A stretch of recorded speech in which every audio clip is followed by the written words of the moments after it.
También podemos ver que Jesucristo el Rey revela su poder. Capítulos 8 al 10. Mateo agrupa 10 milagros para demostrar a sus lectores que Jesucristo poseía los poderes del Rey que el Antiguo Testamento prometía que el Mesías tendría. En su primer sermón, Lucas capítulo 4, versículos 18 al 19, anunció que demostraría que el Espíritu estaba sobre él al sanar y ayudar a las multitudes. Isaías 35 prometía que en la era del reino el ciego vería, el cojo andaría, etc. En los versículos 5 y 6. Estos milagros fueron las credenciales de Cristo demostrando que era enviado de Dios. Estos capítulos nos llevarán de regreso a Mateo capítulo 23 al 25. Poder sobre la enfermedad. Capítulo 8, versículo 1 al 17. Lepra.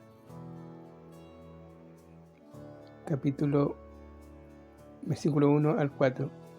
Esta era la enfermedad más temida en los días de Jesús debido a que no tenía cura. Jesús tocó al leproso, con lo cual se contaminaba a sí mismo, y sin embargo su toque significaba curación. También sanó por medio de su palabra.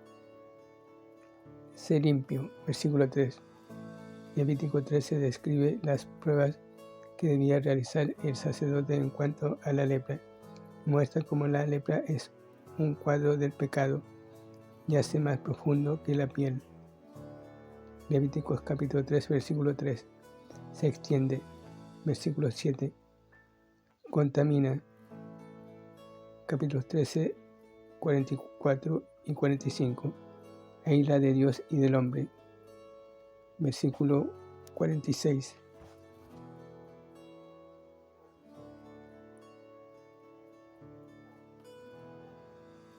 Y se trata con ella con fuego. Versículo 52. La nación de Israel fue descrita como contaminada con lepra. Isaías capítulo 1, versículos 5 y 6.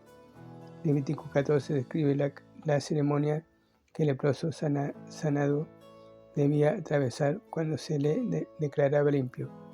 Describe la obra de la cruz. Parálisis. Versículos 5 al 13. Aquí tenemos a un gentil que viene a Cristo pidiendo ayuda. En Mateo hay 2 ocasiones en que vienen gentiles a Cristo. Aquí en capítulo 15, versículo 21 al 28, note que en ambos casos Cristo sanó a distancia. Esto es un paralelo de Efesios capítulo 2, versículos 12 y 13, donde se dice que los gentiles estaban alejados espiritualmente hablando. En ambos casos lo que Cristo honró fue la fe, y por el poder de su palabra los milagros ocurrieron. Cristo da severas advertencias a los judíos. Mateo capítulo 8, versículo 10 al 12, que debido a su incredulidad perderían el reino y en su lugar lo recibirían los gentiles.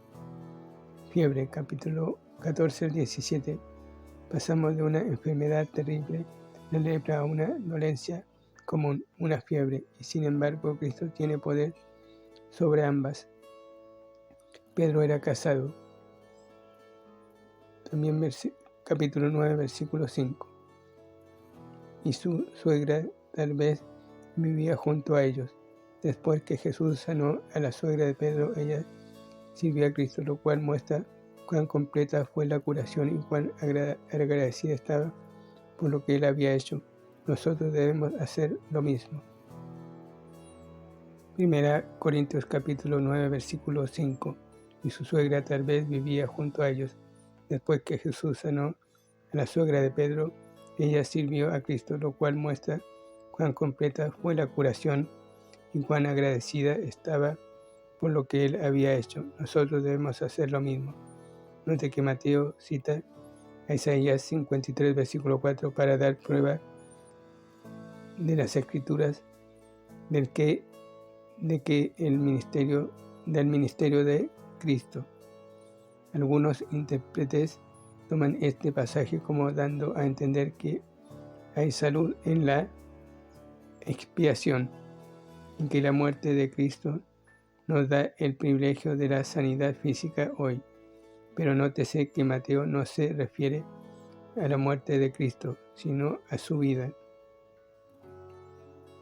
Isaías capítulo 53, versículo 4 no se refiere al Calvario, sino al ministerio de sanidad que Cristo realizó en esta tierra. Primera de Pedro capítulo 2, versículo 24 aplica a Isaías 53, capítulo 4, a la sanidad de nuestros pecados. Sin duda que Dios tiene poder para curar hoy, y debido a la muerte de Cristo tendremos redención física algún día. Romanos capítulo 8, versículos 18 al 24. Pero no apliquemos este versículo a la sanidad hoy en día. Mateo no lo hizo y nosotros tampoco debemos hacerlo.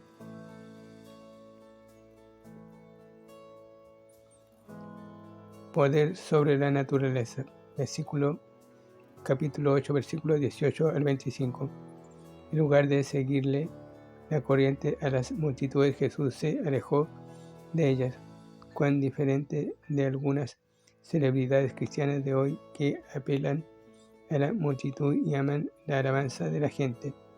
Los versículos 19 al 22 muestran por qué Jesús no se impresionaba por las grandes multitudes. La gente no estaba dispuesta a dejarlo todo y seguirlo. Estaban interesados en ver milagros, pero no estaban interesados en darlo todo a Cristo. Algunos creen que esta tormenta fue de origen satánico, puesto que los discípulos, que algunos eran pescadores, se aterrorizaron. Tal vez fue un ataque satánico para destruir a Cristo.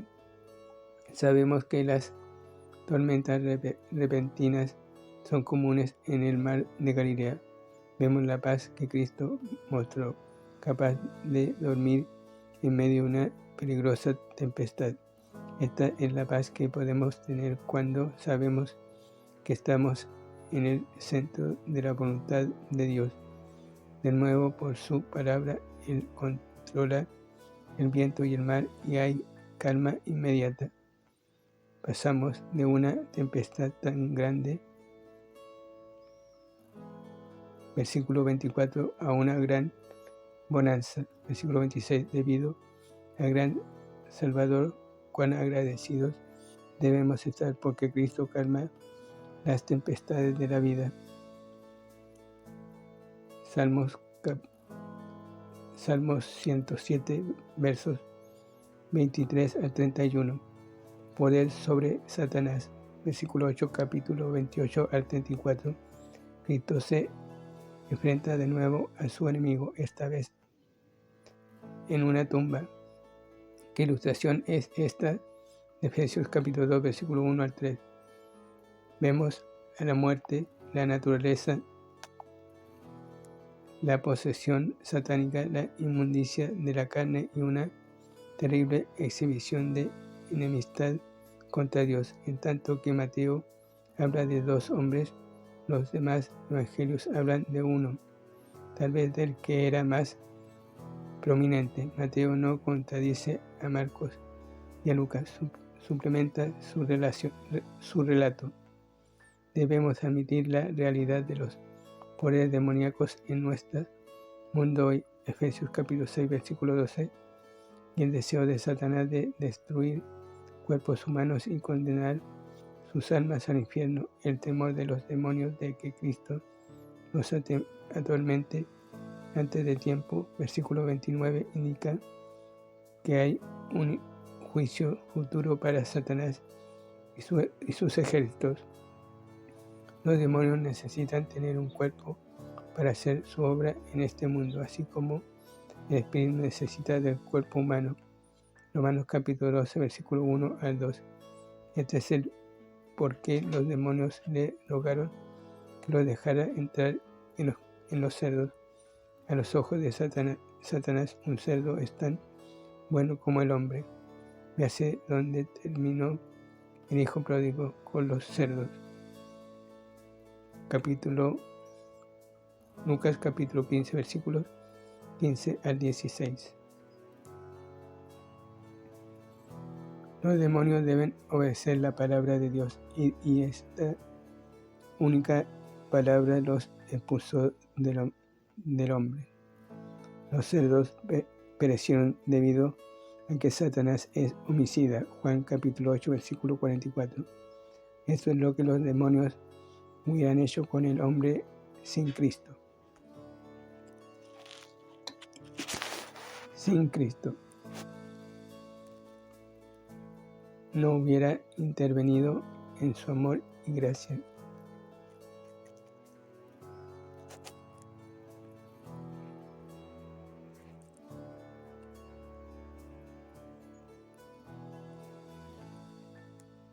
Sin duda, Satanás siempre tratará de hacer caer al hombre en pecado y alejarlo de Dios para tomar control sobre él. Pero notará por la lectura del Antiguo Testamento y los comentarios que hemos hecho acerca de él que Satanás siempre actúa en las sombras, usando el pecado del hombre sobre él mismo. Ejemplo, Eva. Satanás no pudo ni tenía que usar o controlar el cuerpo de Eva como en una posesión satánica, como en el ejemplo de este capítulo, sino que podía influir en sus decisiones a través de la razón. Convenció a Eva de tomar la fruta prohibida sin obligarla a que hiciera nada, solamente convenciéndola de que la fruta era buena y que Dios le estaba ocultando algo y que no decía toda la verdad acerca de la muerte y las consecuencias de comer la fruta prohibida. Lo mismo ocurre el día de hoy. Satanás no necesita posesión satánica para controlar la vida de las personas. Solamente necesita convencerlas a través de el razonamiento humano y las tentaciones de la carne, es decir, convencer a las personas de pecado usando su propia naturaleza pecaminosa de cada uno. Podríamos citar muchísimos ejemplos, pero recordaremos algunos. El de Caín. Por envidia mató a su hermano. El faraón de Egipto. Por orgullo disputó contra la voluntad de Dios, no dejando ir al pueblo de Israel, y eso causó su ruina. Tenemos ejemplos en el Antiguo Testamento de codicia, lujuria, idolatría, etc. Y esto podemos decir que es debido a la influencia de Satanás en la vida y la conciencia de las personas.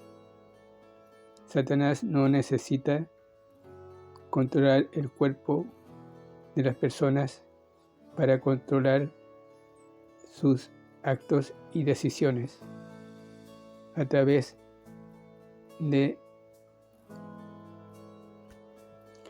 las tentaciones de la carne y decisiones propias de cada persona en cuanto a elegir lo malo o el pecado y no elegir lo correcto y lo bueno, y al rechazar la palabra y el consejo de Dios para que sean bendecidos a través de la obediencia.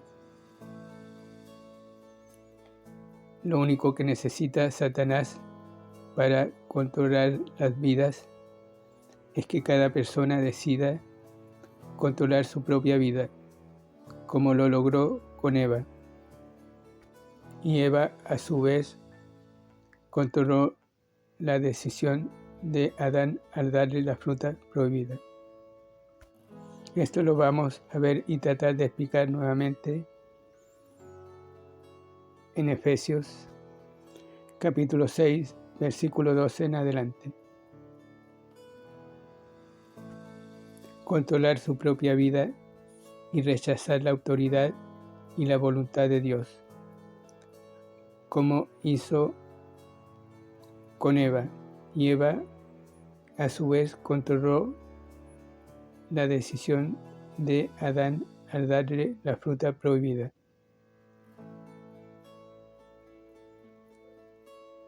Compare con Romanos capítulo 12, versículo 1 al 2. Ahora vamos a leer Mateo capítulo 5, versículo 18. Dice, al entrar él en la barca, el que había estado endemoniado le rogaba que le dejase estar con él. Aquí vemos que después que Jesús libra a esta persona de la posesión demoníaca, este hombre decide estar con Jesús.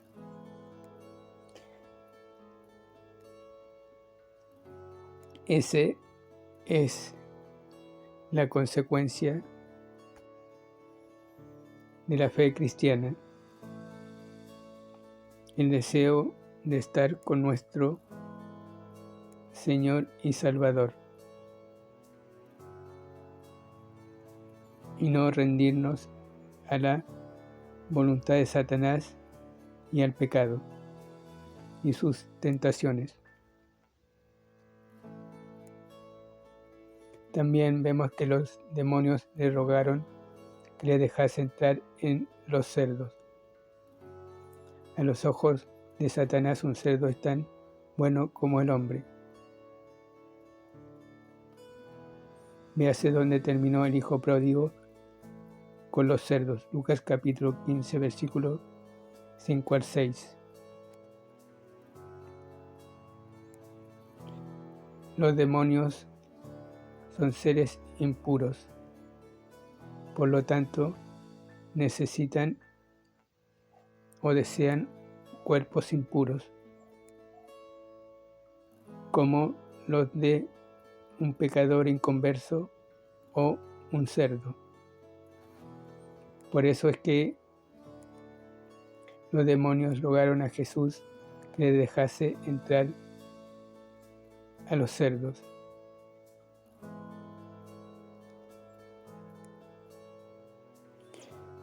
Lo mismo con las dos naturalezas que existen en el mundo, la naturaleza pecaminosa, inmunda y santa, la naturaleza de Dios. También vemos que los demonios debían obedecer la palabra de Dios. Probablemente por su temor a ser arrojados al lago de fuego. Jesús entonces les ordena y les dice: id a los hatos de cerdo. Y esta única palabra les bastó para que saliesen los hombres del cuerpo de aquel hombre. Los cerdos perecieron debido a que Satanás es homicida.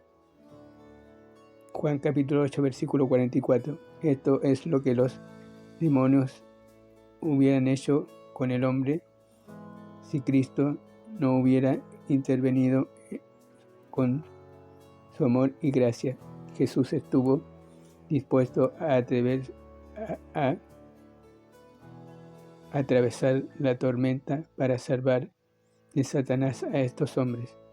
Sí, y estuvo dispuesto a atravesar las tormentas de odio de los hombres y las tormentas del Calvario para salvar nuestras almas. Cuán necios fueron los moradores al pedirle a Jesús que se fuera. Si usted compara esto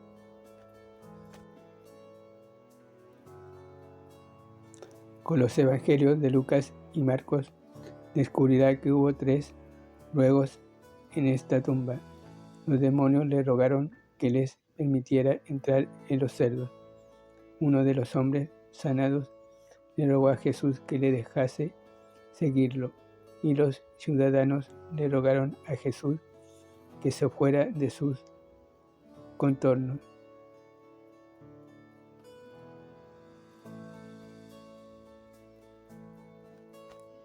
Por lo tanto, nuestros deseos y decisiones son fundamentales para marcar el rumbo de nuestras vidas, ya sea que la gente decida alejarse o buscar a Dios, como este hombre que al ver a Jesús, que lo había librado de los demonios, decidió y quiso estar con el Señor.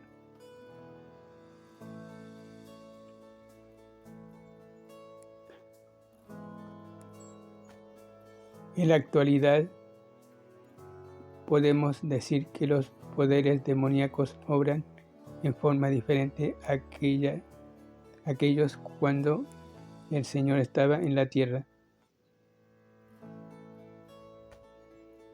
Como dijimos, Satanás puede controlar las vidas de las personas a través del orgullo, la lujuria, el amor al dinero o codicia,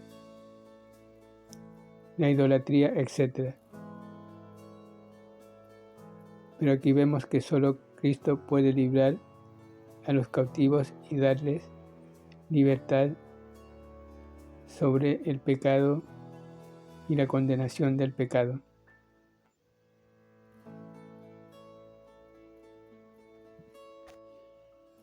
Muchos que dicen ser creyentes cristianos evangélicos creen que solamente por pronunciar el nombre de Jesús y dar una orden a Satanás y sus demonios, ellos obedecerán. Pero eso no es así, lo podemos demostrar por las mismas palabras que Jesús dijo en Mateo capítulo 7, versículo 21 al 23. Veamos lo que dijo Jesús en versículo 22. Muchos me dirán en aquel día, Señor, Señor, ¿no profetizamos en tu nombre y en tu nombre echamos fuera demonios y en tu nombre hicimos muchos milagros? 23. Y entonces le declararé, nunca os conocí, apartados de mí, hacedores de maldad. Aquí Jesús dice, muchos. Por lo tanto, no son pocos los que tratan de imitar los dones y los milagros del Espíritu Santo. Pero sin duda muchos dirán, quizás, pero ellos solamente son una parte de las personas que tienen el don del Espíritu Santo y pueden echar fuera demonios en el nombre de Jesús. Pero les podemos responder que escuchen el video acerca del comentario de estos versículos para que puedan entender que las personas que dicen tener el don del Espíritu Santo y echar fuera demonios, en realidad no son salvos porque no tienen sana doctrina. Para entender esto hay que conocer cuál es la sana doctrina y cuál es la verdadera fe. Las personas que dicen echar fuera demonios en realidad no tienen la verdadera fe. Y eso es lo que estamos tratando de explicar en estos pasajes bíblicos.